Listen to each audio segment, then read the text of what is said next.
네, 방금 전해드린 것처럼 반기문 유엔 사무총장이 유엔 사무총장으로는 한국인 유엔 사무총장은 처음으로 북한을 공식 방문합니다. 반 총장의 이번 평양 방문, 남북 관계도 훈풍이 불지 주목되고 있습니다.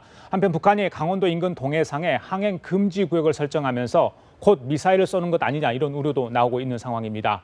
오늘 이 시간 김정봉 한중대 교수와 함께 자세한 얘기 나눠보도록 하겠습니다. 어서 오십시오. 안녕하십니까? 안녕하세요. 예. 네. 먼저 반기문 유엔 사무총장의 방북 얘기 좀 먼저 해야 될 것 같습니다. 네. 자, 방북 북한이 먼저 요청했는지 또 반기문 유엔 사무총장 측이 먼저 했는지 지난 개성공단 방북이 좀 무산되지 않았습니까? 그 연장선으로 봐야 될지 어떻게 보십니까? 이번 방북 얘기. 네, 지난 5월 21일 날 반기문 유엔 사무총장이 개성공단을 방문하기로 했었는데 그 전날 갑자기 10시간 정도 앞두고 북한이 그걸 거절을 했습니다. 그때 그거는 왜 그랬었냐면은 반기문 유엔 사무총장이 우리 국내 행사에서 북한의 인권 문제나 북한의 핵실험 문제, 동북아 평화를 이제 이렇게 교란시키는 문제에 대해서 발언을 하니까 북한이 갑자기 이렇게 아주 국제 관례에 어긋나게 이렇게 거절을 했었는데 이번에 이제 갑자기 유엔 사무총장의 방북을 받아들였습니다. 예, 그거는 반기문 유엔 사무총장 입장에서는 현재 유엔 총회에서 북한에 대한 인권 결의안 문제를 논의하고 있습니다. 그 인권 결의안에서는 북한의 최고 지도자에 대한 ICC 제소 문제가 이제 거론되고 있고 또 이제 북한의 무슨 정치범 수용소의 문제 이런 문제가 다 들어가 있기 때문에 그렇죠. 유엔 사무총장 입장에서는 어찌됐든 간에 북한의 인권 문제를 개선할 필요가 있고 해서 이제 방북하는 것이고 그다음에 또 이제 북한이 이제 핵실험을 하고 미사일 발사해서 동북아 정세를 평화를 이렇게 깨기 때문에 그런 문제에서 동북아 평화와 안전에 좀 더 신경을 써주고 그런 행동을 하지 말라는 것을 이렇게 촉구를 하고 그다음에 또 이제 남북 관계에서 문제인데 유엔 사무총장으로서 반기문 총장이 상당한 업적을 많이 남겼습니다. 뭐 빈곤 퇴치라든가 환경 개선 문제, 그다음에 뭐 유엔 평화유지군 문제 이런 문제에서 상당히 큰 업적을 남겼는데 한반도 문제에 관련해서는 자기가 한반도 출신인데 불구하고 한반도 평화와 안정을 위해서는 큰 기여를 한 게 없습니다. 그렇기 때문에 자기가 이번에 이제 방북을 해서 이런 이제 그런 부분에 있어서 남북 관계 개선도 이제 계기를 마련하고 하기 위해서 이제 방북하는 것 같고 또 하나는 이제 북미 관계 문제인데. 현재 미국은 북한이 핵 문제와 관련해서 좀 전향적인 입장을 보이지 않으면 절대로 무슨 평화협정 문제나 이런 문제를 논의하지 않겠다고 얘기하고 있기 때문에 그 문제에 있어서도 유엔 사무총장으로서 북한의 좀 이렇게 상당한 좀 뭐랄까 북한 핵 문제에 관련한 그런 전향적인 입장을 촉구하고 하는 것을 목적으로 해서 방북하는 것 같습니다. 알겠습니다. 저희들이 말씀을 나누는 사이에 신인균 자유국방 네트워크 대표 나오셨습니다. 어서 오세요. 자, 저희들이 지금 이제 방북 목적 또 북한이 먼저 요청했는지 그 부분에서 이야기를 좀 나눴는데 아직까지 구체적인 체류 일정 기간 또 방북의 목적은 좀 나오지 않은 상황이거든요. 하지만 어떻게 됐든 간에 북한이 이번에 반기문 유엔 사무총장의 방북을 허용을 하지 않았습니까? 이 허용한 배경은 어디 있다고 보십니까? 선전 효과를 노린 겁니까? 어떻습니까? 일단 지금 이제 외부와의 접촉의 활로를 찾아야죠. 그런데 이제 외부와의 접촉의 그 활로가 가치 있는 활로가 있고 뭐 해봐야 별 소용없는 활로가 있지 않겠습니까? 아프리카의 제3세계나 뭐 이런 나라들하고 아무리 교류를 해봐야 그들의 생존과 번영에 전혀 도움이 되지 않거든요. 따라서 육자회담 당사국 정도와 지금 교류를 해야 되는데 그 육자회담 당사국 중에서도 러시아나 일본은 조금 또 그 중에서도 조금 많이는 해요. 그럼 결국 한국, 중국, 미국 이 세 나라 정도와 긴밀한 협력을 해야 되는데 방금 김정근 교수님 말씀하셨지만 미국과 한국은 북한이 이 핵 문제에 대한 전향적인 어떤 그 자세 그리고 우리 같은 경우는 오이사 조치의 근간이 된 여러 어떤 도발에 대한 전향적인 자세 이런 것이 해결되지 않으면 만날 수 없다라는 원칙이 지금 정해져 있지 않습니까? 중국 같은 경우도 중국은 시진핑 주석의 체면이 있기 때문에 최초로 만났는데 시진핑 주석이 북한의 핵 문제의 해결에 대한 어떠한 해결점도 찾지 못하고 헤어진다면 그 중국의 리더십이 또 타격을 받게 되거든요. 그래서 사실은 주저할 수밖에 없습니다. 따라서 북한으로서는 비정부기구 그렇지만 그 세계적인 영향력과 그 위상이 아주 막대한 유엔 사무총장의 만남이 북한의 새로운 활로로서는 굉장히 좋은 카드다. 그래서 지금 누가 먼저 만나자고 한지 모르겠지만 아무튼 북한 입장에서는 굉장히 매력적인 카드였을 것이다. 그렇게 보겠습니다. 그래, 교수님 아무래도 체제 과시하고 외교적 성과, 그러니까 김정은이 국제사도 인정하는 사람 아니냐, 이걸 뭐 주민들에게 알리기 위한 그런 목적 아닌가 싶은데 어떻게 보세요, 그 부분에? 네, 그런 측면이 있는데 김정은을 만날지 하는 부분은 두고 봐야 되겠습니다. 왜 그런다면은 김정은은 전 세계에서 가장 위대한 인물로 북한 주민들한테 이렇게 각인시켜놨기 때문에 유엔 사무총장을 만나가지고 자기의 위상이 떨어질 수도 있는 것이고 또 유엔 자기네가 원하는 그런 부분들이 그 성과가 없게 되면은 김정은에게 상당히 정책 타격이 되기 때문에 그냥 리수영 외무장관이 만나든가 아니면 최고인민회 상임위원장 김영남이 만나고 이 명목상 헌법상 그 국가 원수이기 때문에 김영남을 만나게 해도 크게 실례는 아닙니다. 아, 그래요? 네, 그런 측면이기 때문에 김정은이가 만날지 안 말지는 그때 두고 봐야 알겠는데 만약에 그 사전 그 조율 과정에서 북한이 원하는 부분이 상당히 이렇게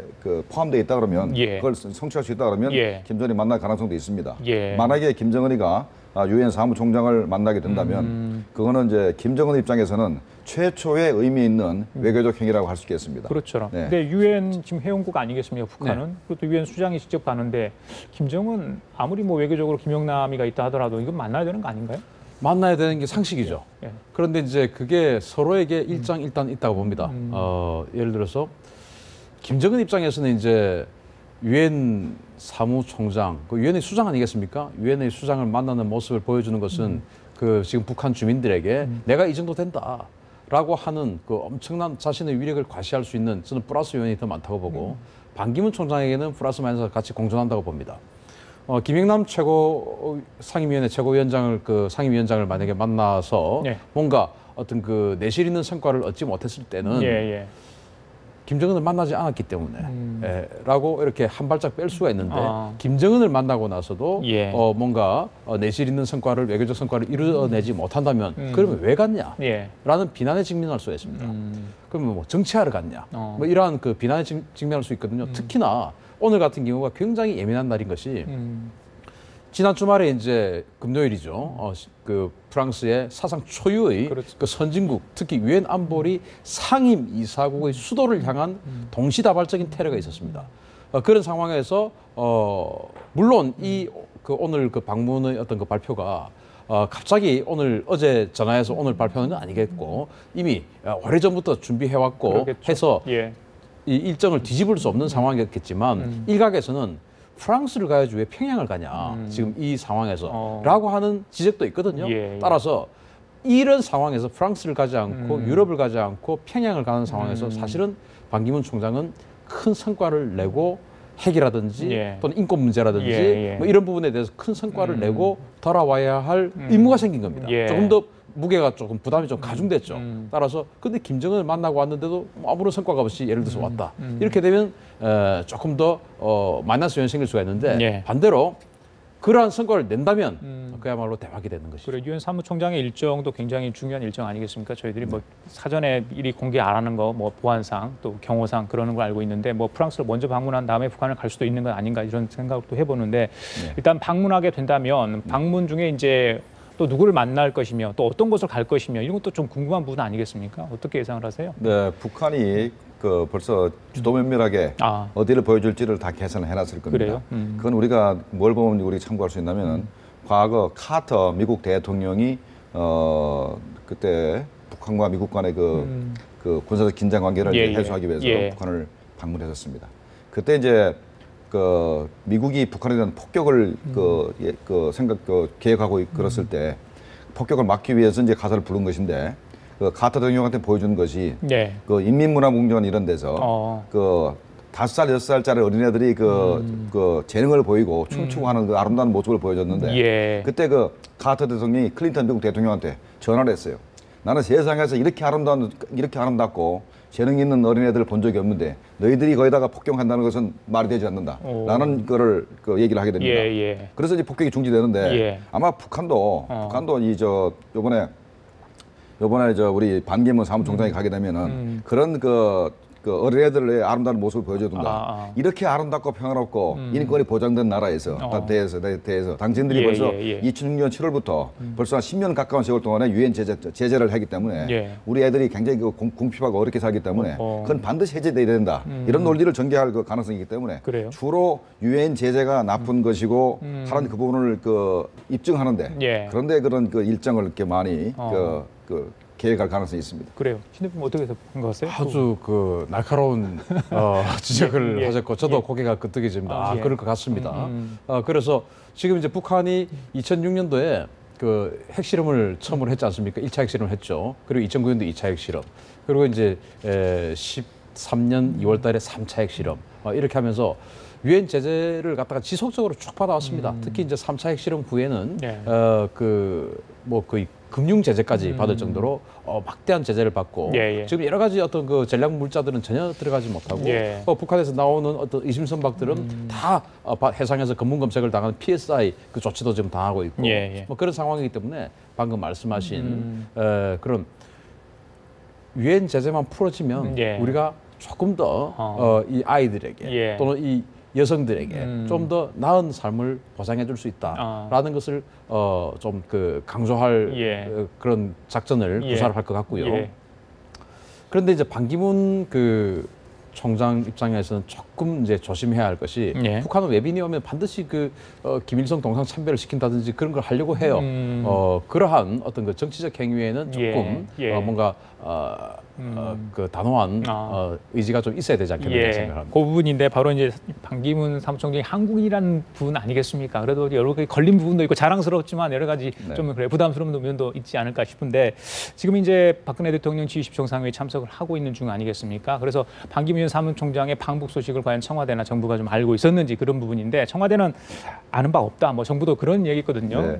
입을 닫고 있는 것인지 모르겠습니다. 사전에 어떻게 조율이 좀 했을 거라고 보세요? 유엔 측하고? 저는 뭐 사연 조율이라기보다는 일단 사전 그 통보는 뭐 100% 됐다고 봅니다. 이게 되게 이제 유엔 사무국에 우리 한국인들이 많이 가 있습니다. 특히 우리 외교부 출신들의 그 유엔 사무차장급 등 되는 그 분들도 계시고 해서 상당히 그 고위급들이 많이 가 있기 때문에 그분들이 주 유엔 한국 대표부에다가 반드시 연락을 했다고 보고 그래서 현재 청와대에서 금시초문이다 하는 것은 정말 좀 우스운데 저렇게 금시초문이라고 하는 걸 봐서는 뭔가 상당히 그 우리 메시지도 그 반기문 총장을 통해서 북한에 가져가는 게 그런 게 있지 않나 오히려 더 의심을 더 크게 하고 있는 그런 상황입니다. 그러면 이제 만약에 성사가 돼서 다녀오신다면 또 어떤 성과가 있다면 이 남북 관계 어떤 발전의 계기, 그러니까 메신저 역할을 톡톡히 할 것으로 기대를 되는 건지 어떻게 보세요? 그러니까 이제 만약에 반기문 사무총장이 외국인이라면 남북한 문제는 그 우리 민족끼리 문제거든요. 우리 민족끼리 해야 될 문제인데 외국인 같으면 만약에 외국인을 통해서 남북관계 개선을 이렇게 중재해달라 얘기하면 북한의 기본 논리에 안 맞기 때문에 굉장히 껄끄러울 겁니다. 그러나 이제 반기문 사무총장이 우리 한국 사람이기 때문에 그래서 반기문 사무총장을 통해서 남북관계 개선을 이렇게 중재를 이렇게 그 요청하는 것은 그 우리 민족끼리 자기들의 그 기본 논리에 그 위배 안 되니까 뭐 할 수도 있습니다. 할 수도 있는데 기본적으로는 우리가 8월 25일 날 남북한 간에 그 합의문이 이제 6개항이 있었지 않습니까? 그 중에 첫 번째가 당국 간 대화를 재개한다고 돼 있었어요. 그것도 북한이 가장 원했던 바고. 그런데 최근 들어서 북한이 갑자기 현재 우리 대한민국 정부의 진정성이 의심된다. 남북 간 관계를 개선하기 위한 그 진정성이 의심된다면서 당국 간담회 전부 응하지 않고 있어요. 그런 상황에서 이제 유엔 사무총장을 불러가지고 그 유엔 사무총장한테 남북관계 개선을 위해서 메신저 역할을 해달라라고 하기는 굉장히 껄끄럽고 그래서 제가 볼 때는 오히려 남북관계 개선 부분보다는 뭐 유엔 제재 해제 문제라든가 그다음에 그 육자회담의 그 뭐 무조건 재개 문제든가 그다음에 뭐 대미 평화협정에 대해서 당신들이 좀 이렇게 메신저 해달라든가 이 부분에 중점을 두고 있을 것이고 다만 반기문 사무총장 입장에서는 오히려 북한 뭐 김정은이나 뭐 김영남이 될지 모르겠습니다만 직접 그 얘기를 해서 남북한 그 중재를 위한 메신저 역할을 하기를 자청할 가능성이 오히려 크다고 봅니다. 알겠습니다. 신 대표님, 그런데 이번에 반기문 사무총장의 방북은 사실 이미 오래전부터 조율이 되지 않았겠습니까? 그런데 지난 11일인가요? 그때부터 다음 달 7일까지 동해상이 항행 금지구역을 설정해놨어요. 북한이 미사일을 쏘겠다 이런 저희들이 신호로 봐야 되는 거 아니겠습니까? 그렇죠. 일단 항행 금지 구역을 선포를 했다라고 하는 것은 미사일 발사 실험을 하겠다라는 의지의 표현이고, 그리고 또 이번에 조금 그 광범위하게 설정을 했다라고 하는 거 아니겠습니까? 그렇다는 것은 사정거리가 긴 것을 쏘겠다는 말이 되는 것이거든요. 그 사정거리가 긴 것은 두 가지 측면이 있습니다. 하나는 단거리 미사일 중에서 또는 중거리 미사일 중에서 사정거리를 한 500에서 600km 정도 한번 쏴보겠다라는 측면이 하나 있고, 나머지 하나는 그 가능성은 조금 낮지만 대륙간 탄도미사일처럼 아주 사정거리가 긴 것의 1단 로켓이 떨어지기 때문에 1단 로켓이 이제 만 킬로짜리 미사일을 쏜다면 사정거리 만 킬로짜리 쏘면 1단 로켓은 발사 지점에서 한 500km 정도 가면 떨어집니다. 그렇죠.